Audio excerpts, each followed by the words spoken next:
का प्रेम यही निर्धारित करेगा। अब ये बात अगर आप समझ गए तो आप गुरु से, उस प्रभु से सिर्फ एक ही चीज जीवन में धारण करके मांग सकते हो। आप उसको अपना सखा मान करके सब कुछ धारण कर सकते हो।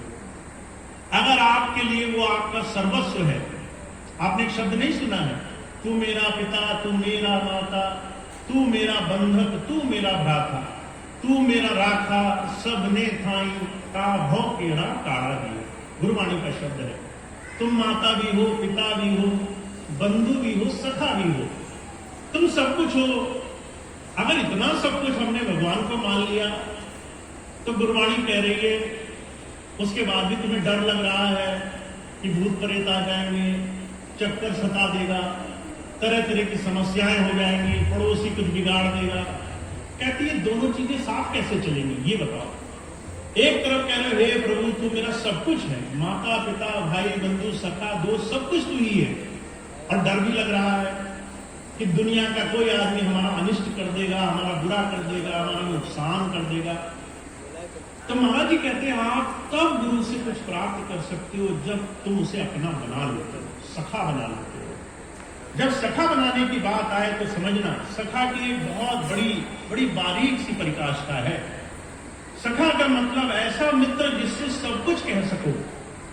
कृष्ण और सुदामा सखा थे, वो सब कुछ कह सकते थे, जो भी जीवन में था सब कुछ बता सकते थे।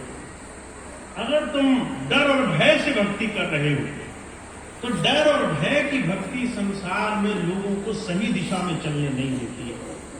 आपको याद होगा स्वामी जी महाराज ने जब 2001 में कहा कि ये आगे तुम्हारे साथ लग करके भैया जी के रूप में काम करेंगे, तो उनका उद्देश्य ये था कि तुम ऐसे देखना, तुम गुरु को ऐसे देखना कि वो तुम्हारा अपने हर एक सुख और दुख में हितैषी मालूम पड़े।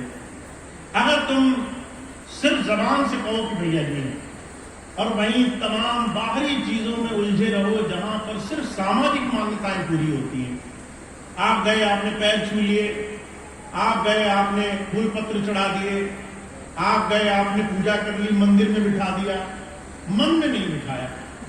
कई लोग ऐसे हैं जहां मंदिर है तो वहां स्वामी जी और भैया जी की फोटो लगी हुई है, आप फोटो लगाकर क्या करोगे? मन में लगाने को राजी नहीं हो रहे, मन में उनको धारण करना नहीं अच्छा चाह रहे हो।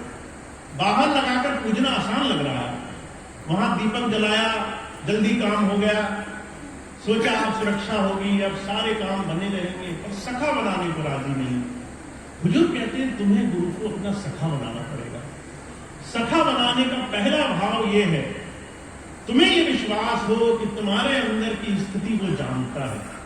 तुम सुख में हो उसे पता है, तुम्हें कष्ट आ रहे हैं उसे पता है, तुम्हारी चीजें तुम्हारे मुताबिक नहीं हो रही ये भी उसे पता है, और उसके बाद भी वो तुम्हें ये जीवन दे रहा है। इसका मतलब इसमें बहुत कुछ छुपा है जो तुम्हें पा लेना है।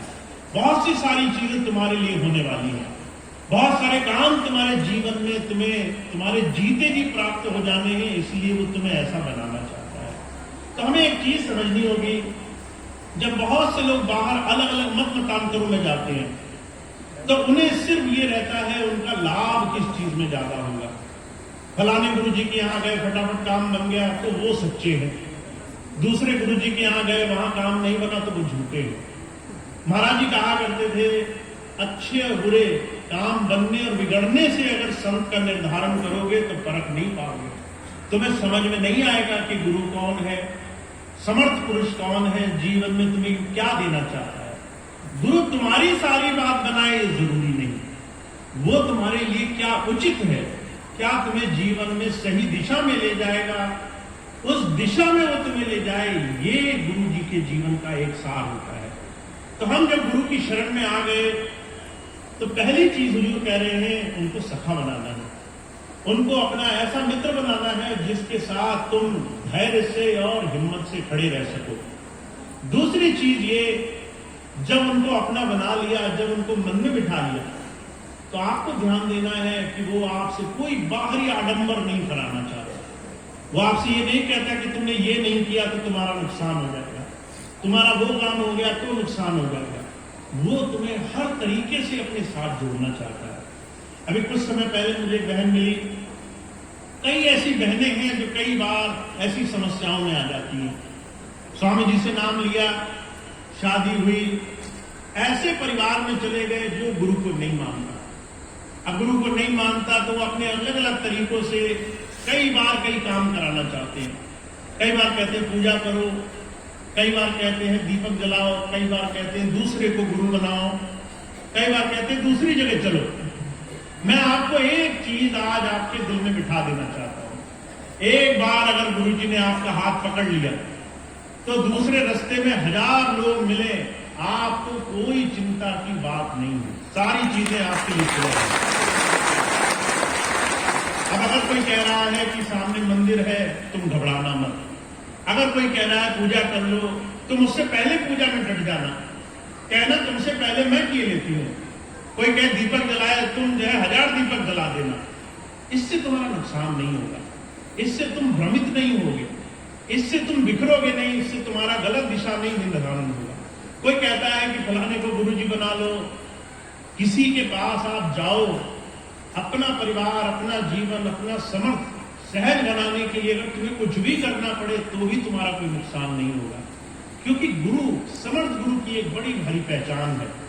महाराज जी कहा करते थे, पूरे गुरु की पहचान ये है, वो यहां तो छोड़ो, वो तुम्हें जब तक सचखंड नहीं पहुंचा देता तब तक तुम्हारा साथ नहीं छोड़ता।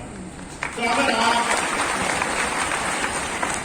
आप अपने जीवन में आध्यात्मिकता को समझ रहे हो तो आध्यात्मिकता कोई दुकान बदलना नहीं है। क्या आपने एक दुकान बदली, दूसरे में चले गए तो पहला दुकान वाला नाराज हो जाएगा, वो आपसे नाराजगी मान लेगा। पूरे गुरु की निशानी ये है, पूरे शिष्य के प्रेम की परिकाष्ठा ये है कि उनके बीच में दुनियावी बंधन नहीं आते। आपके जीवन में आप किस तरीके से उनसे जुड़े हो, ये बात मायने रखती है। अगर आप डर और भय से जुड़े हो तो आपको 1000 दुकानें बदलनी पड़ेंगी। अगर आप प्रेम और परिकाष्ठा से जुड़े हो तो आप कहीं चले जाओ, आप हमेशा एक में ही रहोगे, हमेशा एक में ही आस्था रखोगे, एक में ही आपका भरोसा बना रहेगा। तो आपको सिर्फ ये चीज समझनी है, संसार में जो कुछ हो रहा है वो लोग मन करके करते हैं। जो गुरु और शिष्य के बीच का संबंध है वो विश्वास और उस प्रभु के साथ जुड़ने की धारणा है। हम अपने अंदर उससे कैसे जुड़ेंगे, क्या मांगेंगे और किस तरीके से हमारा विकास होगा, कैसे हम आगे बढ़ेंगे। और इस चीज के लिए आपको अपने जीवन में सिर्फ गुरु को सखा बनाना है, उसके तमाम बाहरी कर्म कांडों से छूट जाना है। इसलिए मैंने एक बात कही, आपको मेरे पैर छूने की आवश्यकता नहीं है। अगर आपको लगता है पैर छूना आदर है तो वो आदर मैं उस वक्त मान जाऊंगा जिस वक्त आप मेरी बात काटने से पहले 1000 बार सोचोगे। अगर आपको पता है भैया जी ने ये बात कही और उसको झुटलाने से पहले आप 1000 बार सोचोगे कि ये मैं नहीं झुटला सकता, ये झुटलाना मेरे लिए पूरा नहीं है, तो आपने मुझे इतना आदर दे दिया जितना आप 1000 बार पैर छूकर नहीं दे सकते। इसलिए गुरु के वचनों पर मत्था टिकाना है, गुरु के वचनों पर हमें अपना जीवन जी लेना है। गुरु के पैर छुए नहीं छुए, उससे मिले नहीं मिले, कभी कभी उससे हजारों बार हमारा जो है मुलाकात का साधन नहीं बन पाता। कबीर साहब ने बात कही है, स्वामी जी बात दोहराया करते थे, कहा गुरु बसे बनारसी, सिख साथ समंदर तीर, एक पल कभी न बीच ने जो गुण हो। गुरु जी बनारस में बैठे हो, सिख जो है 7 समुंदर पार हो, मिलना नहीं हो रहा हो, सालों साल न मिल पाओ, पर अगर अंदर तुम्हारे प्रेम और भाव है तो तुम इतना नजदीक हो जितना साथ बैठे हुए कोई व्यक्ति नहीं हो सकता है। हमें ऐसी गुरु से प्रेम और भक्ति चाहिए।